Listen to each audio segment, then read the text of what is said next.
Bom dia, boa tarde, boa noite. Aqui é o professor Marcelo Varela e vamos para mais um encontro sobre Direito Internacional Público. No encontro passado, nós falamos sobre o consentimento livre, a validade dos tratados. Então, falamos sobre a Carta de Plenos Poderes, sobre a legitimidade das partes e sobre os vícios do consentimento. Sobre a Carta de Plenos Poderes, vimos que se trata, a ausência de uma Carta de Plenos Poderes é um ato anulável, mas que pode ser convalidado. Os representantes do Estado têm que ser as pessoas legítimas para a negociação, para a assinatura, ratificação dos tratados. Sobre o objeto lícito, nós estudamos que o objeto pode ser considerado ilícito quando ele viola a Constituição ou quando ele viola uma regra imperativa de direito internacional, que nós chamamos de ius cogens. No direito nacional, também o objeto, mesmo quando o tratado é ratificado e promulgado pelo Estado, ele pode descobrir depois que houve a violação de uma norma jurídica superior. E nesse caso o Estado não vai poder cumprir o tratado. Em relação à norma de ius cogens, que são poucas, como vimos, e que não se confundem necessariamente com regras de direitos humanos, é bom lembrar, porque muita gente faz essa confusão. Nem toda norma de ius cogens versa sobre direitos humanos, aliás, quase nenhuma versa, fala sobre direito humanitário, direito do mar, direito da guerra, de proteção de diplomatas. Mas quando o tratado ele viola uma regra de ius cogens, o tratado também não é válido e não pode ser aplicado. Por fim, nós estudamos a questão dos vícios do consentimento: erro, dolo, coação e corrupção. Erro quando apenas uma das partes não sabe, erro quando as duas partes entendem de uma forma distinta a realidade. Dolo quando uma das partes não sabe e a outra está induzindo esta parte para ratificar o tratado com um conhecimento falso da realidade, de má fé. Não se confunde com aquela situação onde uma é mais bem informada que a outra, porque produziu os estudos, mas nitidamente aí a construção de uma realidade falsa. Coação, quando existe uma pressão física ou emocional para que a parte haja de determinada forma. E corrupção, quando o agente público recebe uma vantagem indevida para proceder de determinada forma. No caso dos tratados, pode ser o negociador, pode ser o presidente. No caso do erro, nós vimos até um exemplo do templo de Preah Vihear entre Camboja e Tailândia, que foi um conflito que durou durante muitos anos, a respeito de em que país ficava o tal templo de Preah Vihear. Muito bem. No encontro de hoje, nós vamos avançar um pouco mais. Nós vamos falar sobre, só passar aqui os slides, a exigibilidade dos tratados e a interpretação dos tratados. Vamos então falar sobre como se pode fazer para um tratado ser cumprido. No plano nacional, as leis são cumpridas pela pressão dos estados, que colocam seu poder de polícia, conscientização, às vezes estímulos positivos ou negativos para que o tratado seja cumprido. No âmbito internacional, primeiro, como vimos na aula passada, os tratados eles são exigíveis, eles devem ser cumpridos no território dos estados que o ratificaram. Os tratados não são exigíveis em todo o planeta. E o limite temporal a partir da ratificação. exceto quando o tratado prever sua retroatividade. Como se controla que um tratado está sendo cumprido? Eu vou falar aqui de algumas situações e depois vou mostrar uns exemplos. A primeira forma de cumprimento da efetividade dos tratados, a forma mais antiga, era por relatórios produzidos pelos próprios países, de 2 em 2 anos, de 5 em 5 anos, ou até anualmente. O país produzia um relatório informando aos demais países que estava cumprindo um tratado. Essa modalidade tradicional de controle da efetividade dos tratados é pouco efetiva, porque os países não são estimulados a contar a verdade. Tem um ditado francês que fala que ninguém é mais competente do que quem está no poder. E ninguém é mais incompetente do que aquele que acabou de sair do poder. Porque todo mundo, quando está falando da sua gestão, fala que tudo está bem. E quando chega um novo governante, coloca a culpa da situação no antigo governante. No caso dos relatórios sobre os tratados, era a mesma coisa.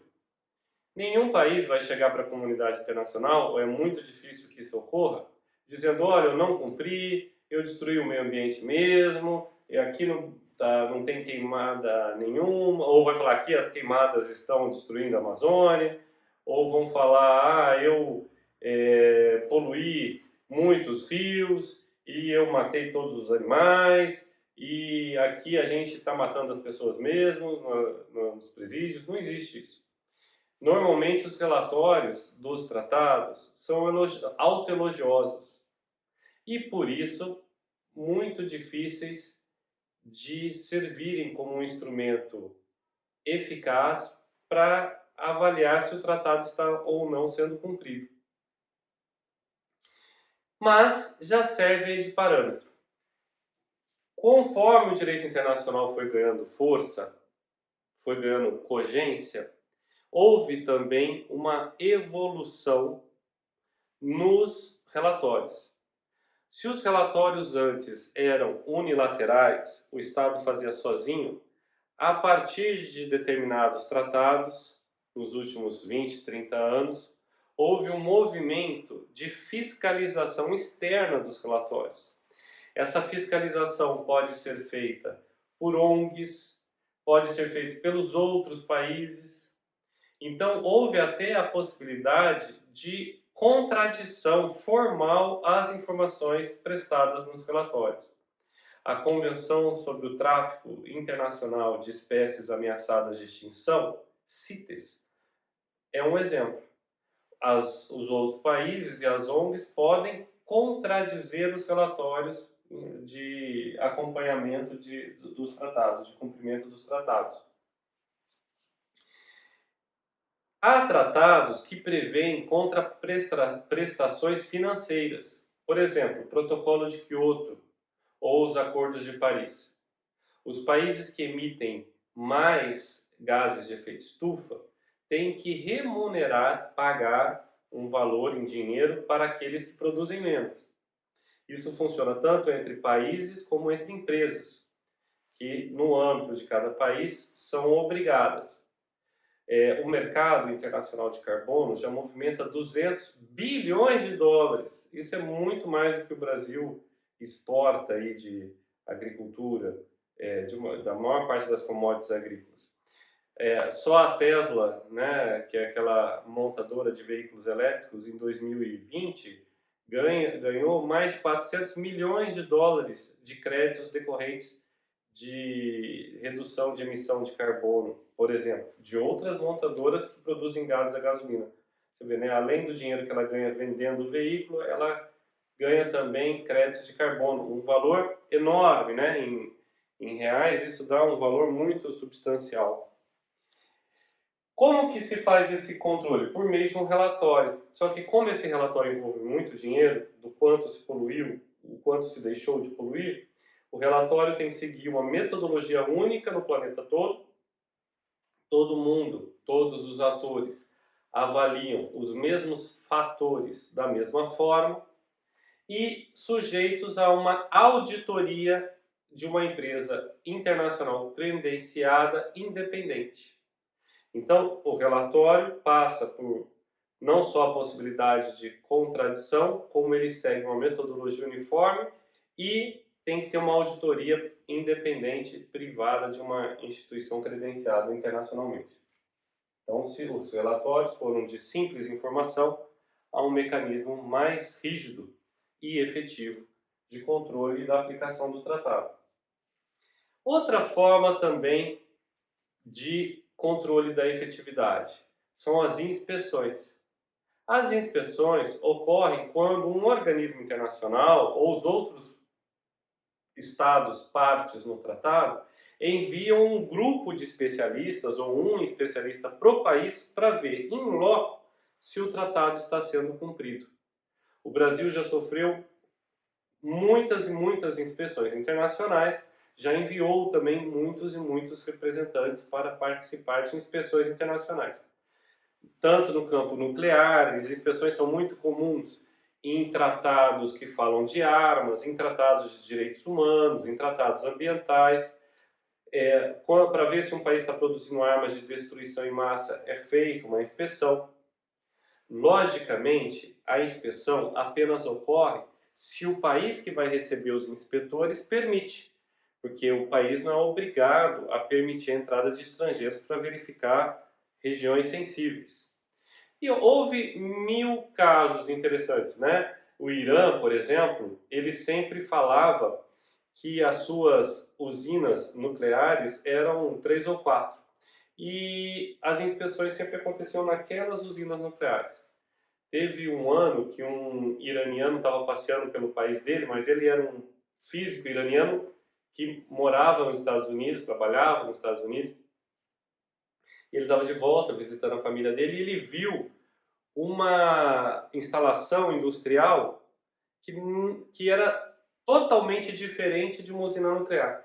As usinas nucleares, né, têm aquele formato com aquelas chaminés, normalmente elas são perto de rio, porque elas precisam de água gelada para fazer a refrigeração, e justamente quando a água gelada passa, solta aquela fumaça densa, né? Então elas têm aquelas chaminés típicas de usinas nucleares, e essa instalação não tinha nada disso, não era do lado de nenhuma água gelada, e não tinha essas chaminés, mas tinha aquela fumaça densa.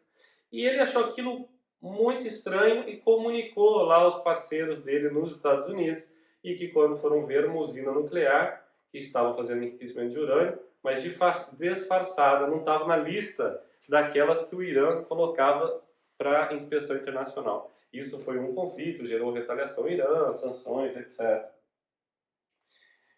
Às vezes, criam-se organizações internacionais específicas para lidar com o tratado.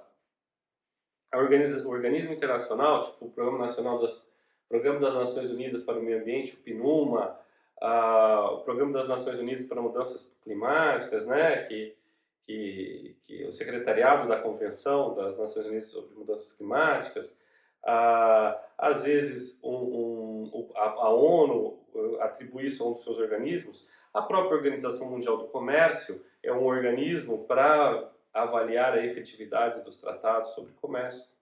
Enfim, você pode criar uma estrutura, é claro que você apenas vai fazer isso, investir tanto dinheiro se for um tratado importante, porque você vai ter que pagar pessoal, prédios, veículos, dar imunidades, custa caro para os países que são membros dessa organização internacional, criar e manter uma organização internacional para controlar a efetividade de um tratado.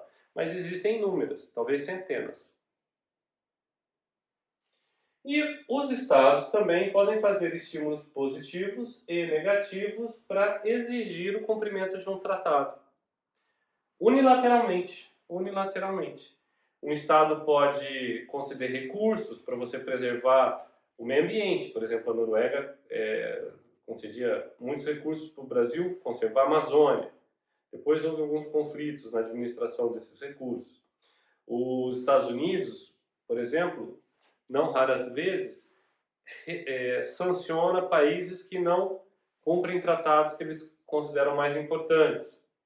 Faz uma sanção unilateral a esses tratados. Agora, a sanção pode ser multilateral também. Pode ser a Organização das Nações Unidas,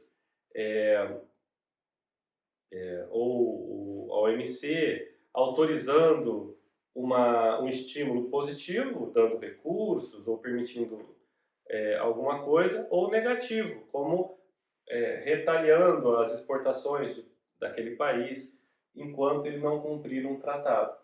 Os tratados mais recentes, os tribunais mais recentes, trabalham com essa ideia de retaliação. Os países podem deixar de comprar produtos daquele país quando considerarem que ele não está cumprindo um tratado. Vamos ver alguns exemplos?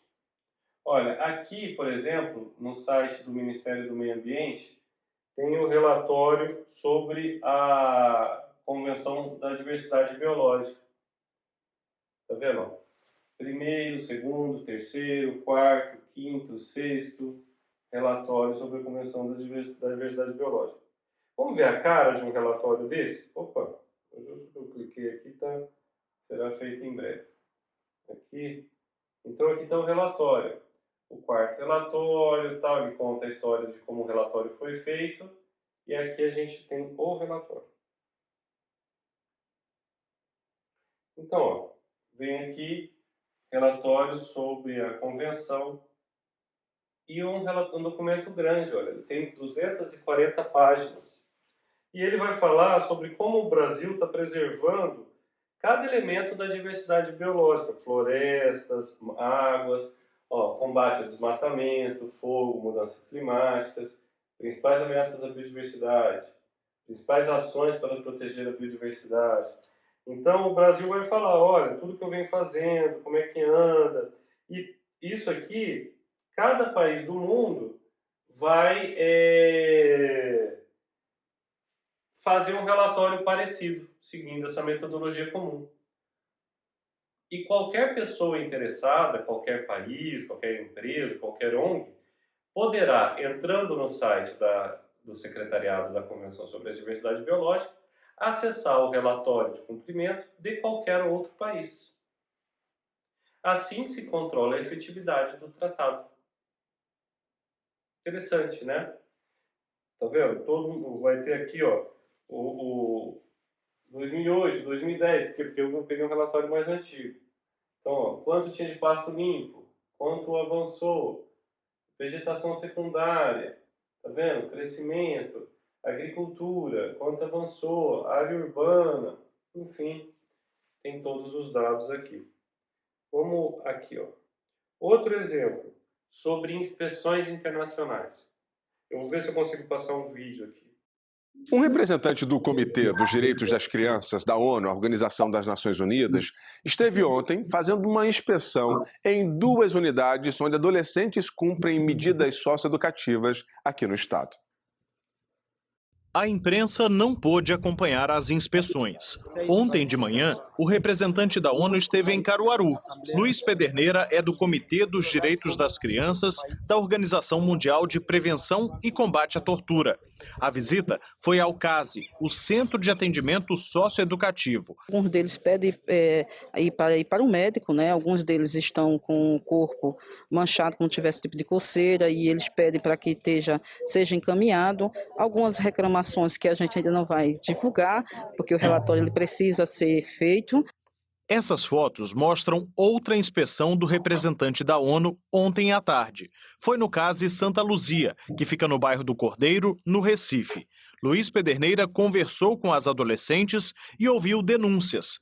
Os problemas relatados nas 2 unidades socioeducativas foram apresentados na reunião do Conselho Estadual dos Direitos da Criança e do Adolescente.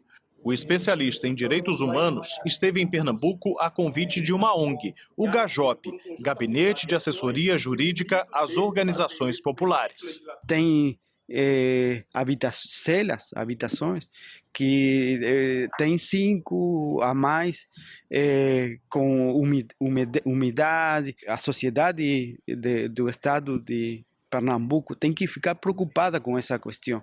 Não é botar ele lá, porque ele em algum momento ele vai voltar à sociedade. E por isso o ECA é inteligente e planteia que tem que ser socioeducativa, tem que ter educação, tem que ser com componente social, de acompanhamento, de responsabilização pelo ato que o adolescente cometeu. Se isso não ocorre, só o que temos é vingança, e o que vai sair vai ser pior. O representante da ONU vai preparar um relatório que deve ficar pronto até o final do ano. Depois, o documento vai ser encaminhado para as autoridades competentes. As organizações da sociedade civil não podem se calar ao entender que existe uma legislação que precisa fazer sentido para a vida de meninos e meninas que cumprem medida de privação de liberdade hoje no estado de Pernambuco, e nós acompanhamos entendendo que essa política não está sendo efetiva e não está tendo impacto enquanto resposta da política pública à sociedade. Representantes do governo do estado, da FUNASE e da Polícia Militar estiveram na reunião do Conselho. Prometeram apurar as denúncias de maus-tratos aos menores da FUNASE antes mesmo da conclusão do documento. Esses fatos que acontecem serão devidamente apurados quando identificados, quando notificados, e nós esperamos que isso seja uma forma de inibir mais ainda esses lamentáveis casos que acontecem, infelizmente.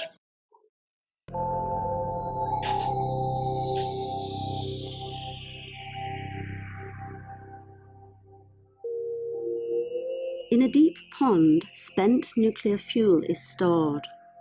It's been removed from the core of a nuclear reactor to make way for fresh fuel. It's extremely radioactive, so safety is paramount. But these men are not checking if it's safe, rather if it's all there. They're safeguards inspectors. At the Dukovany nuclear power plant in the Czech Republic, refueling activities have taken place. And when nuclear materials have been on the move, the inspectors need to pay a visit. The main purpose of inspectors' presence is to verify that all the activities with fuel are according to our declaration, so that we handle with nuclear fuel as we declare according to all rules and safeguards provisions. Nuclear fuel is used to generate electricity. It can contain uranium and plutonium, which are used to make nuclear bombs. One of the main roles of the IAEA is to make sure that countries are not misusing nuclear materials to develop weapons. It's been doing this for over 5 decades through a system of safeguards. These allow inspectors to monitor facilities involved in the manufacture, use, storage and disposal of nuclear fuel. 250 inspectors carry out over 2,000 inspections each year. They use a variety of tools to confirm that none of the nuclear material is missing and no one has unauthorized access to it. We have to check that the seals have not been tampered with.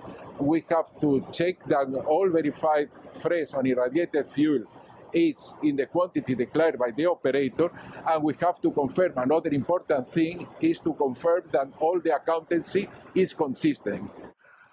The Czech Republic is just one of around 180 countries with safeguards agreements. During inspections, plant operators work closely with the IAEA teams. They provide them with all the documents, maps and inventories they need to perform their work. In the fresh nuclear fuel storage room, they count and identify the assemblies using their serial numbers. The inspectors use special equipment to control whether the uranium in the fuel is enriched to the level needed for electricity generation, which is much lower than for military purposes. Inspections in European Union countries are carried out in cooperation with Euratom, the European Atomic Energy Community. We are using the seals as a containment, we are using the surveillance. With these tools, we are able to follow the flow of the nuclear material or we are able to determine the presence of nuclear material, or we can discover, if any reason, the absence of nuclear material. Surveillance cameras monitor facilities when inspectors can't be present. This camera in Dukovany has been filming the refueling activities at the reactor core and the spent fuel pond. The inspectors take the flashcards from the cameras back to their offices for review and analysis. They attach new seals which will only be removed when the inspectors return to the power plant.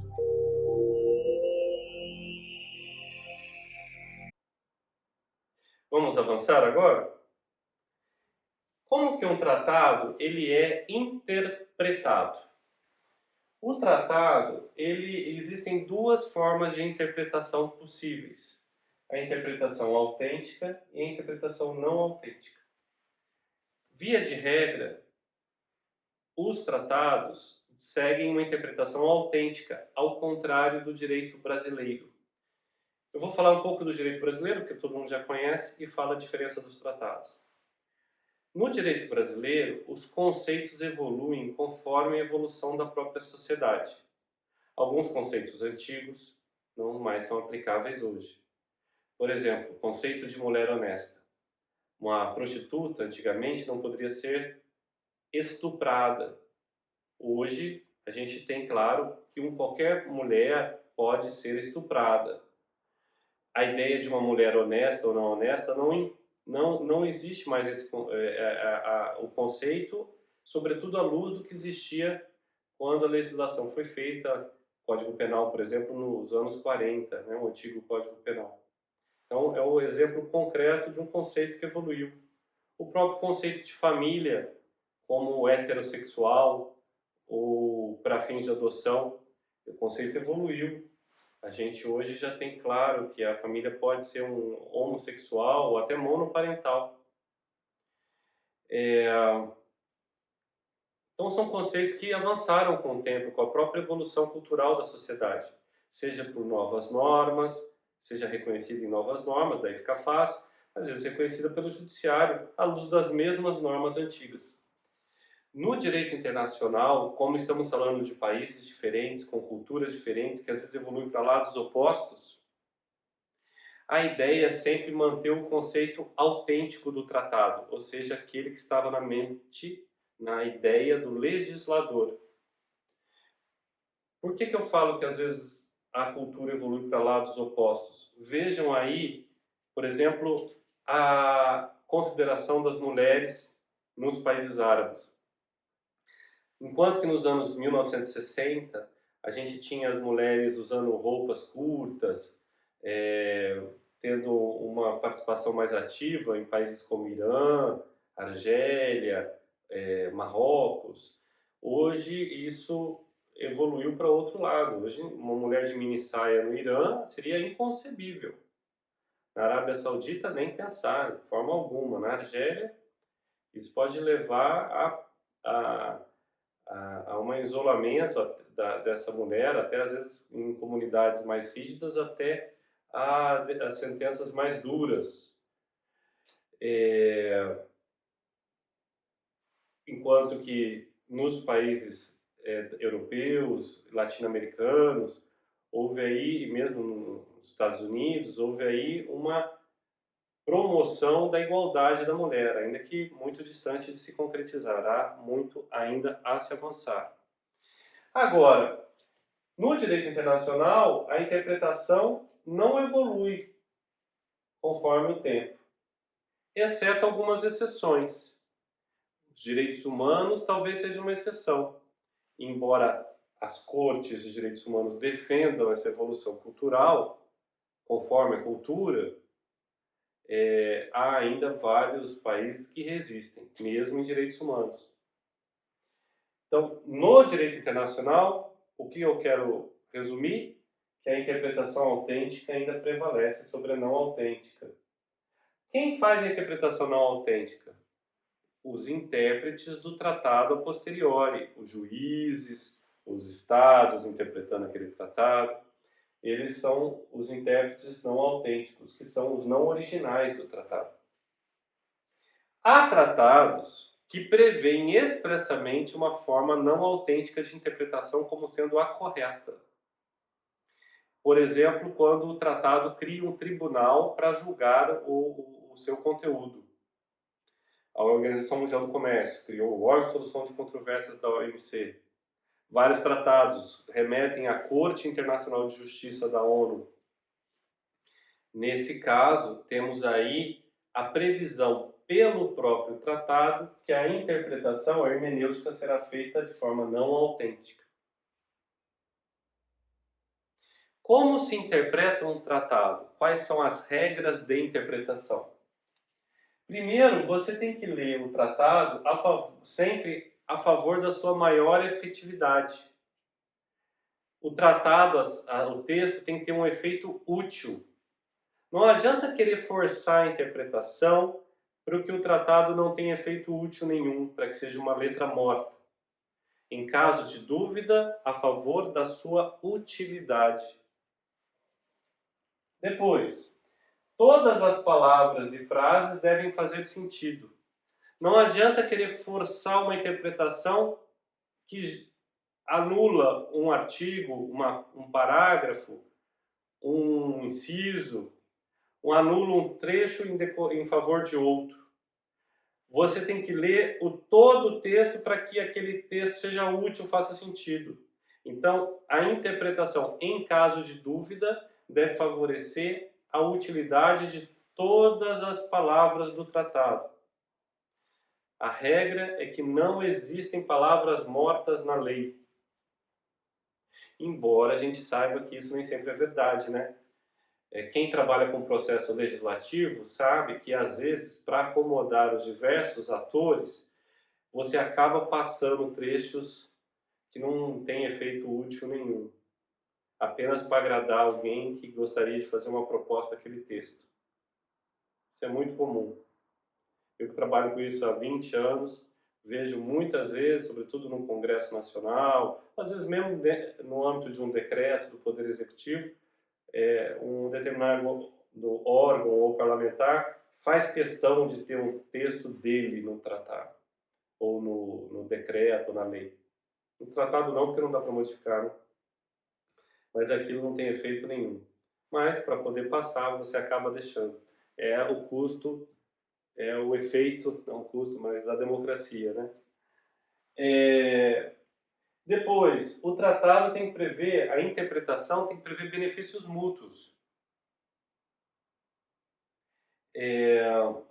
Benefícios mútuos significa que se houver duas interpretações, uma que favorece apenas um país, outra que favorece aos dois, ou a todos, você tem que prever a prevalência da interpretação que favorece a todos.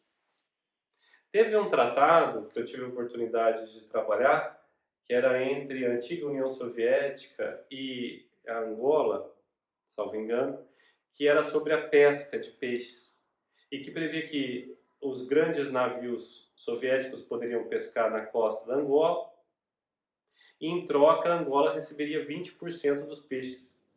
Muito bem, até aí está ótimo, né? Só que os soviéticos interpretaram os 20% como sendo a cabeça e a cauda do peixe. E a parte nobre ficava para eles. Isso durou muitos anos até o tratado ser reinterpretado. Então tinha duas interpretações possíveis, né? Duas interpretações possíveis. Uma que era 20% das partes boas e das partes ruins, e outra que era 20% do peso. E daí, com isso, você colocava sua cauda e cabeça para os angolanos, que eram os donos do território. Absurdo, né? Enfim, regras especiais prevalecem sobre regras gerais. Se houver uma regra especial no tratado, cuidando de um assunto específico, prevalece sobre as regras gerais. Outra regra de interpretação, que são as regras contra proferentem. O que é isso em latim, contra proferentem? Se houver dúvidas de interpretação sobre um artigo, aquele artigo tem que ser interpretado contra quem escreveu. porque quem escreveu tinha o dever de escrever de uma forma que beneficiasse a todos. Então, na dúvida, aquele que escreveu vai ser preterido, vai ser deixado em segundo plano. Se houver dúvida na interpretação dos tratados, sempre deve-se interpretar a favor dos países em desenvolvimento. Eu acho que eu até citei nas aulas passadas um caso, não é, da Organização Mundial do Comércio, que no preâmbulo falava que o tratado deveria ser interpretado a favor dos países em desenvolvimento, e daí houve uma condenação da Índia. O juiz podia ter colocado de 12 a 18 meses para cumprimento, ele fixou em 12, os indianos fizeram um recurso e conseguiram, em recurso, aumentar para 18 meses. A interpretação tem que ser a favor dos países em desenvolvimento. O Brasil sempre pede isso em tratados, no julgamento de tratados que o Brasil faz parte. E depois o idioma do tratado. O idioma do tratado, em caso de divergência de interpretação, busca-se o idioma original. Até como estudamos naquele caso Lagrange. Lembra dos irmãos Lagrange, os alemães foram para os Estados Unidos e tinha uma dúvida entre aplicar o idioma original do tratado, que era o francês, versus o idioma traduzido, que era o inglês. E daí se preferiu o original? Não, por quê? Porque é uma regra de hermenêutica, uma regra de interpretação. Então nós vimos na aula de hoje, né, como se exige o cumprimento de um tratado e como se interpreta um tratado que já está em vigor. Não é? No próximo encontro, nós vamos ver como os tratados são modificados e, enfim, como os tratados são extintos. E na próxima aula vamos encerrar esse grande módulo da matéria, que é Direito dos Tratados. Então, vejam aí o livro, até trouxe aqui uma versão mais atualizada do livro, né? Vejam o livro. Hoje nós estudamos nessa edição aqui, parece que a gente avança pouco, né? Mas a gente avança tanto. A gente está aí, ó. Nós vimos hoje da página 114 até a página 135.